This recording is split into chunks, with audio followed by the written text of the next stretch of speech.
Hello everybody, my name is Hector Garcia. I am here to talk to you about how to properly jumpstart a car. I will also explain how jumpstarting a car improperly may cause more damage. You will need a set of jumper cables for this. Jumper cables are basically two long cables with a red and black clamp at the end. First, you want to make sure that all accessories such as your radio and other connections are turned off. This will prevent the system from burning out in case it is done wrong. You will also be using another vehicle to jumpstart.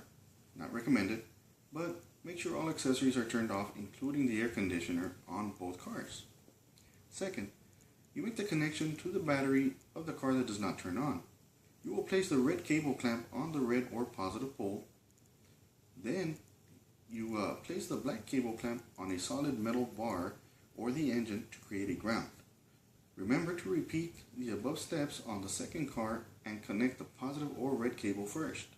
If the cables are connected wrong, your battery could explode and any accessories could also burn out and may need replacing.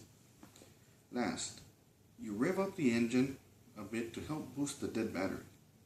After about a minute, you crank the engine of the car being jump started. Sometimes it will start right away and sometimes it will not. Listen to the engine as you crank it. If the engine turns, then you leave the cables on for about another minute. If the engine does not turn, then you need to adjust the black cable or negative cables to make sure that it is properly grounded. After about a minute, try cranking the engine until it turns on. Finally, while the engine is on, remove the cable starting with the ground or black cable. Make sure you leave the car running to make sure that it charges completely.